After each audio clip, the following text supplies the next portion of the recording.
Dans l'attente de la rencontre prévue dans quelques jours entre les autorités du Vatican et les représentants de la conférence épiscopale allemande pour discuter du Conseil synodal allemand, quelques propositions de conciliation entre les deux positions ont commencé à émerger. L'une d'entre elles a été formulée par le cardinal Kasper, un Allemand qui a été très critique à l'égard du Conseil synodal allemand. Rappelons que le Conseil synodal voulu par les Allemands est un conseil dans lequel les laïcs, les prêtres et les évêques dans le cas de la conférence épiscopale et les curés dans le cas des paroisses, entrent avec des droits égaux en termes de voix et de vote, et que l'évêque, la conférence épiscopale, l'évêque ou le curé a le devoir de respecter et de mettre en pratique ce qu'ils ont voté lors de cette réunion. Kasper a déclaré qu'il y aurait une solution immédiate et il a proposé ce qu'il a fait lorsqu'il était évêque de Rothenburg, avant d'être appelé au Vatican par Saint Jean-Paul II, ce qu'il a fait dans ce diocèse, un conseil synodal diocésain. Les laïcs ont le droit de voter, mais après avoir voté, c'est l'évêque qui doit mettre en œuvre le résultat qui a été décidé par un vote. Ce que Kasper a dit n'est pas très clair, à savoir si l'évêque, dans son cas, le curé, serait obligé de l'appliquer ou s'il pouvait se réserver un droit de veto. En tout cas, la situation est évidemment tendue parce que si l'évêque ou le prêtre de la paroisse n'est pas d'accord en conscience avec ce que la majorité, composée, je le répète, à égalité aussi de laïcs, a décidé et approuvé, il y aurait une tension parce que s'ils le rejettent, s'ils peuvent le rejeter, s'ils le rejettent, ils seront soumis à une forte pression, voire attaqués, au moins dans certains médias. Et s'ils l'acceptent, même s'ils ne sont pas d'accord, ils iront à l'encontre de leur propre conscience. Ce débat très important nous amène, je crois, à quelque chose qui s'est déjà produit dans l'Église il y a quelques siècles, ce que l'on appelait le conciliarisme. Il me semble qu'il s'agit de la même chose, bien que sous des noms différents.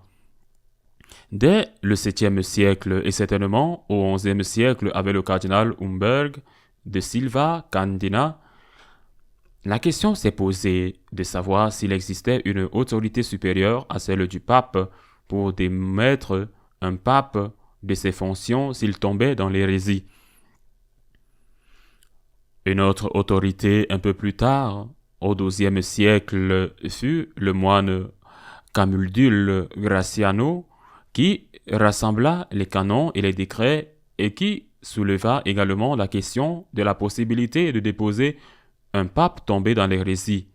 L'hérésie étant comprise non seulement comme le fait de professer ou de défendre une erreur théologique, mais aussi comme le fait de manquer à la mission de maintenir l'unité de l'Église. Mais cela se limitait à la question de savoir ce qu'il fallait faire si un pape était hérétique et à la théorisation de différentes options. Plus tard, au XIVe siècle, la situation a changé. D'importants penseurs à l'époque, comme Marsilius de Padoue ou Guillaume d'Occam, avaient déjà théorisé que le pape n'avait pas l'autorité suprême, mais qu'il était le corps, l'ensemble, c'est-à-dire la tête. Le pape avec le reste des membres, ou en d'autres termes, le pape avec les cardinaux, ou le pape avec le conseil, qui aurait cette autorité, et que par conséquent, le pape, la tête, aurait l'obligation de mettre en pratique ce que l'ensemble approuverait. Si les cardinaux ou le conseil disent une chose, le pape ne peut s'y opposer. Nous parlons du XIVe siècle et dans ce contexte, il s'agit des théories de penseurs. Et bien sûr, il y en a eu d'autres qui pensaient le contraire. Le plus connu d'entre eux est peut-être Guillaume d'Occam, mais aussi Marsilius de Padoue ou Jean de Paris. Dans ce contexte, un événement terrible s'est produit dans l'Église, le schisme dit d'Avignon, au cours duquel 2 papes gouvernaient l'Église, chacun considérant l'autre comme un antipape. Il y en a même eu 3, car un 3e pape a été élu pour que les 2 précédents démissionnent et finalement, les 2 autres n'ont pas voulu démissionner et il y a eu une époque où l'Église comptait 3 papes. Un concile s'est réuni dans la ville de Constance et lors de ce concile qui s'est produit, surtout concentré sur le problème des 2 papes de l'époque, on est arrivé à la conclusion que le concile était au-dessus du pape. En d'autres termes, les théories de Marsilius de Padoue ou de Guillaume d'Occam sont acceptées. Le concile est au-dessus du pape, et donc le concile peut destituer les 2 papes et en nommer un 3e, ce qui a été fait. Cette approbation au concile de Constance était limitée à la question de la résolution du problème de l'existence de 2 papes dans l'Église. 1414-1418 est la durée de ce concile. Nous sommes au XVe siècle et quelques années plus tard, en 1431, un autre concile est inauguré, à Bâle. Il avait d'autres thèmes, mais celui-là surtout, et là, on ne dit plus que dans le contexte où il y a 2 papes, le concile est au-dessus du pape. On dit que dans tous les cas et quelles que soient les circonstances, le concile est au-dessus du pape et que le pape a obligation d'accepter et de mettre en œuvre ce que le concile décide, ce que les cardinaux décident. Le pape régnant à l'époque, il n'y en avait qu'un, le pape Eugène IV, a refusé d'accepter ces conclusions du concile de Bâle. Et le concile, de nombreux pères du concile ont certainement quitté le concile. Ceux qui sont restés ont décrété que le pape Eugène était un antipape, l'ont déposé et en ont élu un autre, et ont nommé le duc de Savoie comme pape l'année 1438. Et à cette époque, nous avions à nouveau 2 papes, l'un étant celui qui avait été nommé par le concile de Bâle, que le pape Eugène ne reconnaît pas comme légitime, et un autre, le pape Eugène. Eugène ne reconnaît pas comme légitime, et un autre, le pape Eugène, qui dit qu'il est le pape légitime et n'accepte pas les conclusions du concile. Heureusement, le duc de Savoie a démissionné de son poste de pape 10 ans plus tard et le problème a été résolu. Qu'est-ce qu'on appelle le problème du conciliarisme? Le conseil au-dessus du pape. Et il y a une certaine similitude avec ce que les Allemands proposent aujourd'hui, bien que ce soit plus qu'un conciliarisme. Peut-être devrions-nous dire qu'il s'agit d'un synodalisme. Le synode, le conseil synodal, mieux dit, au-dessus de la conférence épiscopale, de l'évêque ou du prêtre de paroisse. La conclusion à laquelle on est parvenu est que c'est le pape qui convoque le concile et que, si ce n'est pas le cas, le concile n'est pas légitime et que le pape a le droit de ne pas appliquer ce que le concile approuve. C'est-à-dire que le concile peut décider ce qu'il veut, mais le pape a le droit de ne pas l'appliquer, de ne pas donner son consentement aux constitutions ou aux décrets approuvés par le conseil. Telle est la situation actuelle en ce qui concerne le concile. Cela a par exemple eu des conséquences relativement récentes lors du dernier concile œcuménique qui s'est tenu, le concile Vatican II. Légitimement convoqué par Saint Jean XXIII et mené à bien sous la présidence de son successeur, Saint Paul VI. Au cours de ce concile, ce n'est un secret pour personne que la minorité libérale qui dirigeait le concile s'est opposée dans certaines de ses propositions à ce que croyait Saint Paul VI, et qu'officieusement le pape a fait part à cette minorité de ses réserves quant à ce qu'elle traitait et lui a dit « Si vous approuvez ce document tel que vous le préparez, je ne le signerai pas et nous aurons un affrontement public. » Par conséquent, certains documents du Concile présentent certaines caractéristiques d'un document constitutionnel de la constitution d'un État, c'est-à-dire qu'ils ne sont ni à vous ni à moi, de sorte qu'ils peuvent appartenir à tout le monde. Mais nous avons vu les conséquences ces dernières années lorsqu'il s'agit d'appliquer ces documents qui, sous certaines formes, étaient ambigus parce qu'ils avaient été le résultat de la cession de certains et de la cession d'autres. Mettons-nous d'accord pour produire un document sur lequel nous sommes tous d'accord, même s'il n'est ni parfait pour vous ni parfait pour moi. Et c'est pourquoi, après le Concile Vatican II, on parle de la nécessité d'une herméneutique, c'est-à-dire d'une interprétation. Ratzinger, en tant que théologien, puis en tant que préfet de la doctrine de la foi, et enfin en tant que pape, a soulevé la question de l'herméneutique de la continuité, c'est-à-dire des documents qui, comme une constitution civile, peuvent être compris, lus et appliqués dans un sens ou dans l'autre.